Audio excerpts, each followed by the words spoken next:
Welcome back to the Unlimited podcast. Today we're focusing on music, and we're speaking to John Kelly, Gareth Churchill and Jack Dean. First I spoke to John Kelly about his new album and performance. Yeah, hello. So can you introduce yourself and tell us what kind of work you make as an artist? Yeah, hi there. I'm John Kelly, and I'm a musician, a singer-songwriter. Can you tell us about what you're presenting at the festival? Tell us what the name of it is and kind of describe it for anyone who might not have heard it or know what it is. The title's John Kelly and Friends, and it's basically a great evening of music. It's a gig, a concert. I'll be playing with some friends who are all great musicians and artists, great bunch of musicians, and we'll be performing all the tracks off the new album in a live version. So yeah, it's going to be a really, really lovely evening of celebratory music, inclusive, relaxed, accessible. Be quite a big band for the night. As I say, I've got some friends joining me, so the band is going to be quite big that night, I think. So how did this project come about, or where did you kind of start from? Oh, well, I've been a musician pretty much all my life. I've been a professional musician for the last sort of 15 years. My family are Irish. Music is in my blood, I guess. And, you know, first time I performed, I was about 8 years old. And about 12, 13 years ago, I was in loads of bands and we'd had some successes, some interest, but nothing major really. We just gigged a lot, played pubs, clubs. And I got a lucky break doing some paid singing work, some vocal work on what is well known with the Unlimited family as Reasons to Be Cheerful, the Ian Dury musical. And that really cemented in my head that I've got a lot more that I want to do with my music. Can you talk a little bit more about the artistic side of it? Kind of, you know, what was the inspiration for some of the songs? Are there kind of artists that influence you that you'd like to sort of emulate or that you're influenced by, that kind of thing? I think I'm trying to make it my own, but I'm obviously influenced by an amazing history of musicians and, you know, storytellers like Woody Guthrie and Ian Dury and Suggs and things I grew up with. I was into ska and punk and all that kind of stuff. And there's definitely an Irish feel to one or two of the songs. But equally, you know, modern musicians and musicians that are in the disability arts movement, like Johnny Crescendo and Miss Jackie, and I'm privileged to play with Oliver Cross, who's on the album, and Joanne Cox, who do different stuff to me, but they're all in the mix. But I've also been involved in the disability movement. I'm very involved with Disabled People Against Cuts, which came out of austerity. It was part of the disability rights movement, which I'm very proud to be a little cog in that wheel. So there's a couple of songs, you know, I used to sing on the streets when we were campaigning against the closure of the ILF, or injustices that have happened over the last few years around social care, or the DWP and PIP and all the kinds of things the crap that we as disabled people have to deal with on a daily basis in order to get on with our lives with everybody else, you know. So there's a couple of those songs. And there's some lovey-dovey donuts in it. You know, I write about love and I write about emotions and all the things that happen from day to day. So there's a real mix in the album, but hopefully it all sounds a bit like me. You mentioned, I think, earlier that a lot of these people that you worked with are going to be with you live on stage. So can you kind of talk about what people are actually going to, you know, hear at the festival and what the show's going to be like? Yeah, so let's think this through without giving too many surprises away, but telling you everything. So I've got a band, so I will come on stage on my own as I do now. I've got a new sort of start to my shows, mainly to get rid of my own nerves. It's all about being really open and authentic around what's going on. And I come on stage quite nervous. So I've kind of thought, how do I make that a little bit easier? So I'll come on stage and I'll just be there chatting with you and having a conversation very much like we are now, Alistair, really. And I introduce my guitar, which to some people will be new and will be different. And there's a little bit of getting people to forget that it's a kind of an amazing bit of technology. My guitar's called a Telecaster, which some people might have heard about. But I use a lot of technology to make the Telecaster sound and work just like a guitar. Because at the end of the day, I just want to play a very simple acoustic guitar in a little seat at the back of a pub somewhere. And then I've got a range of musicians, mainly acoustic. I've got an acoustic sound, really. So Paula plays an acoustic drum kit, which is like a little cajon and a snare and stuff, which is like, we can play it on the streets or you can play it on a stage. And then I've got acoustic guitar, 12 string, Dave plays that. And then Helen does vocals and also plays about 3 or 4 different instruments. She's the octopus of the band. She plays 4 or 5 instruments. Joe Cox plays cello. Oliver Cross will be playing harmonica, and they're guesting. They don't usually always play with me. I brought them in for the album. When the budget allows, we want to play as much as we can, but usually there's only 3 or 4 of us on stage. But for that night, we're throwing everything at it, and we're all going to be on the stage. So it's going to be beautiful. I've got Nixon, who plays bass. And then I've got some guest people who I'm going to sing a few surprise songs with. 1 or 2 that aren't on the album, but are songs that I've done in other shows. So that's really, really lovely, and that's really, really nice. So, yeah, I think that's it all in terms of instruments. All the songs will be captioned, so there'll be captions on a screen, so you'll be able to follow the lyrics. It'll be signed. I hope the audience will heckle me. I hope they won't throw tomatoes, but I certainly hope they'll sing along. You know, all the songs are about the audience singing and signing along. That's all the questions we have for today. Thanks so much for taking the time to talk to us. So, thanks for that. And good luck with it. Yeah, thank you for your support and thanks for including me. And just visit the website if you want to know anything. I think all the time we've got to get our voices out there. So if everyone could just share to their networks and their friends the songs, then it helps me to get the songs further than our internal bubble, which is beautiful and very important. But we want to get out there and make sure that people hear our songs. Yeah, finally, just on that note, just tell us exactly when the album is out, which I don't think we've talked about, and where people can get hold of it, or how people could get hold of it.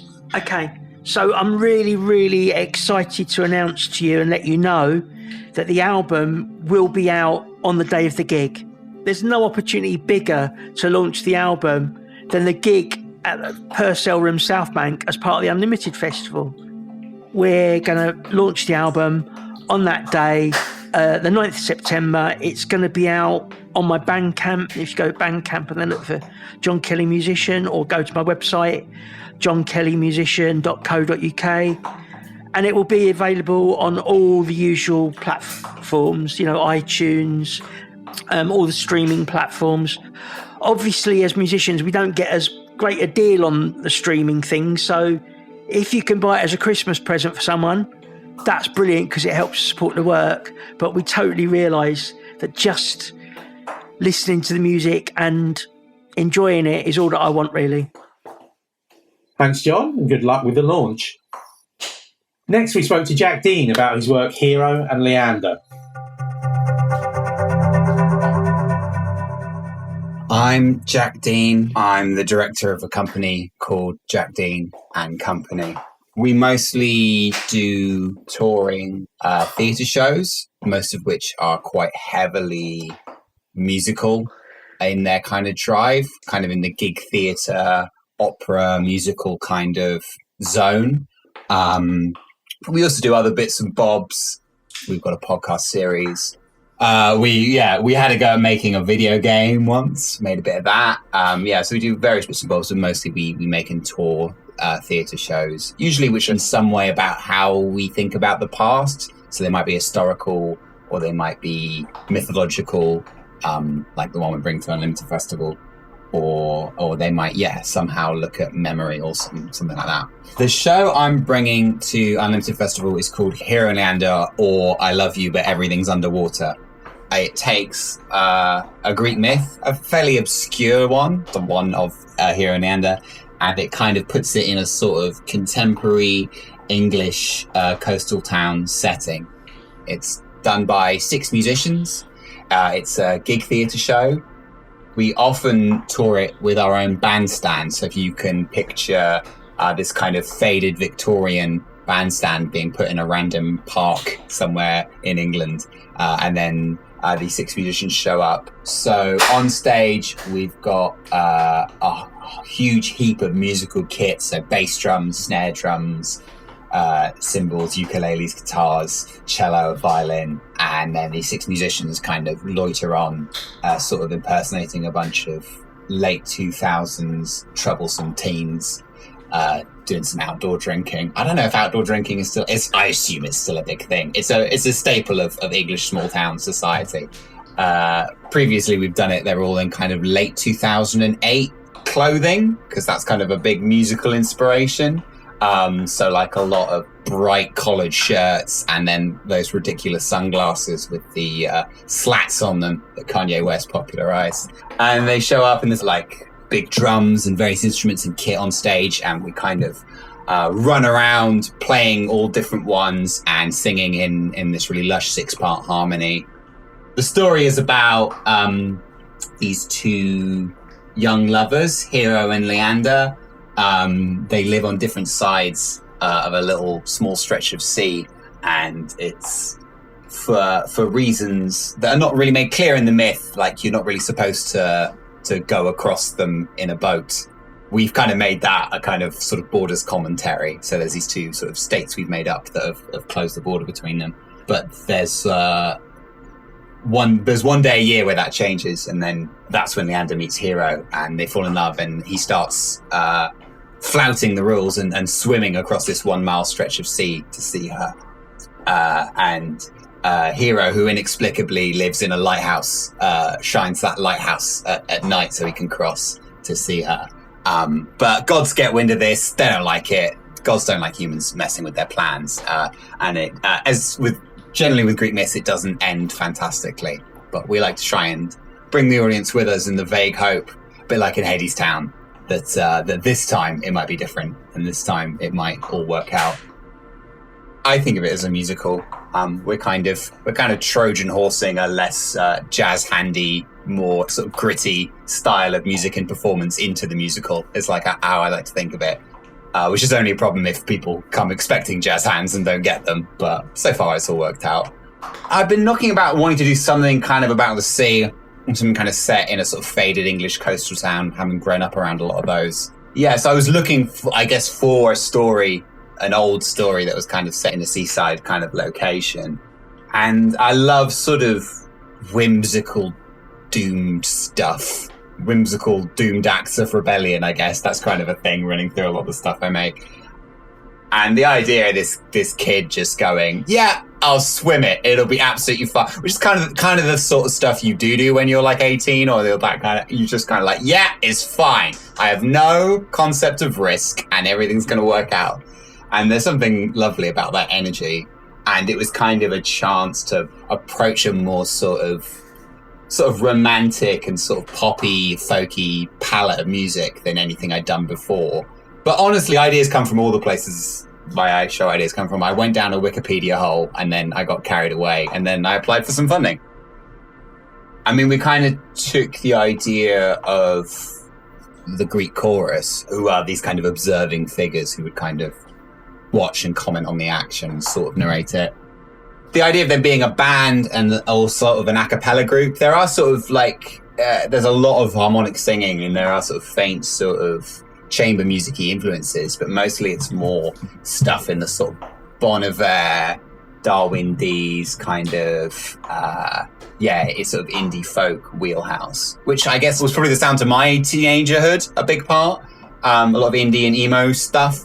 Big sound is generally what we go for. So you'll often have, like a backing track and then 6 instruments and then 6 vocal lines on top of that.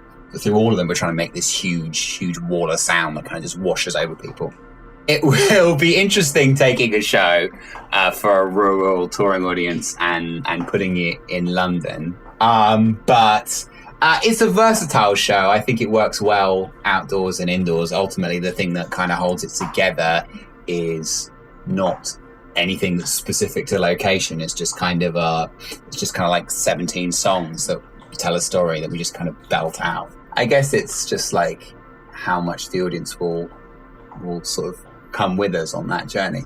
In a way, indoors is really nice because you don't get wind and rain and people wandering aimlessly in and out. Although you are far less likely to get like 5-year-olds dancing in front. Which those guys are my heroes. They're far better at dancing than the adults. This is kind of the first show where I'm like playing a lot of instruments on stage.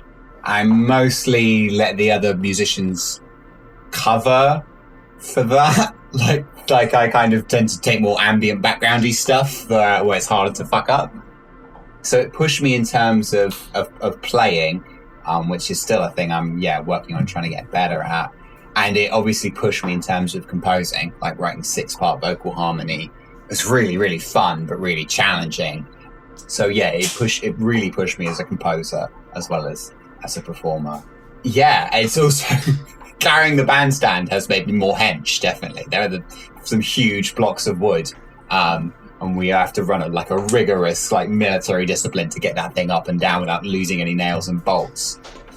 I'm hopeful that the show will get to tour a bunch more. You never really know in this hustle that I do. You're always just, one funding application away from unemployment.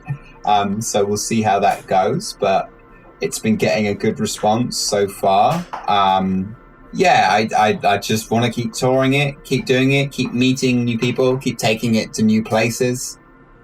Eventually I'll make something else, but I'm in no hurry really, because it's a real delight to do. It's on Spotify, it's on all streaming, so you can hear the whole album, even if you can't come and see it. And you can download it at jackdeanandcompany.bandcamp.com as well. Thank you, Jack. Finally, we spoke to composer Gareth Churchill about his work, The 9 Friedas. Could you introduce yourself and tell us what kind of work you make as an artist? Thank you. Yes, of course. So my name's Gareth Churchill, and I'm a composer and a collaborative artist from Cardiff in currently very sunny, but not normally like this, Wales. And my work is, I suppose it aspires to give musical voice and artistic expression to the lived experiences of others. And I tend to work in collaboration with communities or organisations, or sometimes just individuals, and in the kind of collaborative development of work, which I suppose is broadly music theatre, but that ranges everything from sort of cabaret parlour song to small-scale opera. Can you tell us the name of what you're presenting at the festival and, kind of describe what it is for someone who can't be there? Yes, so the work I'm talking about in the festival is The 9 Friedas, which was a 2021 R&D commission from Unlimited. It's a musical adaptation of a text by a really extraordinary writer called Kate O'Reilly. And her piece, The 9 Friedas, it's a post-dramatic performance text which aims to reclaim and celebrate Frida Kahlo as a disability icon. And it features, as the title suggests, 9 characters, all of whom are, and at the same time, all of whom are not Frida Kahlo, as Kate's text explores aspects of her biography and her art. And we go on a journey through Frida Kahlo's memory and the Mayan afterlife.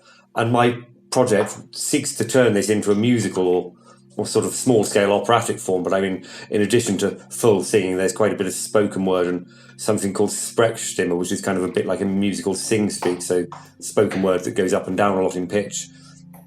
So I've spent all of 2021 working with Kate almost exclusively remotely, but then right at the end a little bit in person, and we were fortunate to be able to host a sharing in person at Wales Millennium Centre. That's great. What will people actually experience at the festival? Yeah, so I'm doing a pitch and mix, which is a 5-minute film about the project, The Nine Feeders, and the work I've done on it so far with Kate O'Reilly, which resulted in a kind of half-hour sharing presentation in Cardiff. And I'm talking about the work we've done so far and where I want the project to go in the future and how I see it growing from what at the moment is just voices and piano to voices and small ensemble of instruments, probably contemporizing the Mexican traditional mariachi band, which for me as a musician gives it a context appropriate for Frida Kahlo. For people who might not know, maybe talk a bit about Frida Kahlo herself and why she's significant to disabled people or as a disabled artist and why she's interesting to you. Yes, I mean, Frida Kahlo is a really extraordinary character who's a familiar name, but I think is a bit under the radar for a lot of people. She's an artist right at the beginning of the 20th century who was in a major bus accident and became physically impaired as a result of it and went through an extraordinary amount of surgeries to kind of put herself back together. And her mobility was described as being jolty and a bit like a pigeon. And I feel like people don't know she was disabled. And Kate felt this way as well when she wrote her text, The Nine Feeders, and so it seemed like the right subject matter for me as a disabled artist whose work often has a disability focus. And added to that, Kahlo was extraordinary figure because she dressed as a man and a woman and had male and female lovers. So in a way was the first non-binary disabled artist of the 20th century, although the term non-binary in the understanding we have of it today didn't exist then. And that's something that I worry is completely under the radar for a lot of people. So my project intends to draw attention to and immortalise her as a queer disabled artist. So it feels like she's a kind of strangely contemporary figure, it's kind of, I mean, obviously she couldn't know this, but she was just doing what she did. With hindsight, she's a very kind of 21st century person in some ways. Yes, I think that's a really poignant thought, actually. You're absolutely right. And in many ways, lots of what she was doing right at the beginning of the 20th century through her kind of gender fluidity and her art, some of which is surgical and features, anatomical drawings and imagery of her own stillborn babies and her own heart and things. There are real parallels with contemporary society. So I feel like she's at the avant-garde in many ways in that respect. What were the things in kind of, I mean, I know it's not a finished work, but even getting it to this stage, what were the things that were kind of challenging or difficult? And were there things that not necessarily were challenging, but that were new to you, things that you've never done before or things that you found out as a result of working on this? Yeah, it's been a really extraordinary project to develop. As you say, so far, there's a long way to go with it. But I was fortunate to find appropriate singers who identified as disabled and were based in South Wales. It was the first time I'd rehearsed a work which was for musicians, including the pianist. So there were 3 singers, 2 high-pitched female voices, 2 sopranos, a non-binary baritone, so a kind of medium-low male voice, and then a repetiteur, which is a kind of posh opera house word for a guy that plays the piano and takes rehearsals. James Southall, really extraordinary colleague from Welsh National Opera, recorded all the parts to me as if he was taking individual rehearsals, and it all went out via email. So they learned a lot of it remotely. So that was a really extraordinary thing. And actually talking to the team afterwards, we talked about how that actually there were benefits to that we would never have discovered had it not been for the lockdown circumstances. So I feel like I'll try and do a facet of that, a sort of more blended approach in developing this project as it goes forward, because it's found this remote working methodology which seems to be going very well. Are there kind of models for this? It's kind of, is there a particular kind of, I don't know, say a composer or a musician that you look to in terms of what this will sound like, or is that something that's not a consideration for you? Does it just sort of, it ends up how it ends up, Does that make sense? So in this work, I've thought about Frida Kahlo. She's a Mexican artist, so I've studied Mexican traditional music and Mexican folk music, particularly an artist called Xavier Vargas, who was a Mexican singer-songwriter who was actually a lover of Frida Kahlo's. But I've tried to make the music that I've written kind of influenced by Mexican traditional music. I mean, it doesn't sound just like a Mexican piece, but the reference points are there. If you were to listen to one of the scenes from my piece and then listen to the right Xavier Vargas track, you might notice that it's got the same kind of lopsided 4/4 with the stress on the 2.5 beat, which is a bit unusual in Western classical music, but is something that's very common in Mexico, I've discovered. I mean, this is a kind of a pitch event, so this is the really, probably the most obvious question is like, what would be your ideal production of this work? I think probably a one-act piece, so maybe an hour and a half, sort of a piece of many little parts put together. O'Reilly's original text has got something like 30 short scenes in it. And actually our process when we worked together, we identified bits which referred to Frida Kahlo, particularly as a disabled artist, and because I talked in my Acting to Unlimited about creating a work which reflected the lived experience of disability, coming from the point of view of a disabled composer and a dramatist who identifies as disabled. So I think probably 5 vocalists, because some of the parts can be layered and with pre-recorded material. I don't think we'll need a full cast of 9. I think there are ways around that in a slightly more economical way. Perhaps 3 to 5 musicians, a bit like a mariachi band, guitars, trumpets, and maybe string quartet or something. Perhaps with the company moving as well, I was very drawn to pieces where, and this is partly because I'm a member of Power Orchestra and we do a lot of stuff where the musicians are mobile and where the audience are free to kind of walk around. So I'd like that to feature in the production as well. I think it'll be quite an intimate piece, almost, perhaps in the round, so that the sound comes at the audience from many different perspectives and there's lots to look at. It'll be a really immersive, multi-sensory thing. Thanks, Gareth, and really good luck with presenting your work during the pitching session. On this episode, we've heard about some of the music that's being presented at the festival. Some of this work will be available remotely, so if you can't get to the festival physically, go to the Unlimited Festival page on the South Bank Centre website. There's a link in the description of this podcast. Thanks for listening, and we'll be back to speak to 3 more great disabled artists about their work at the festival. See you then.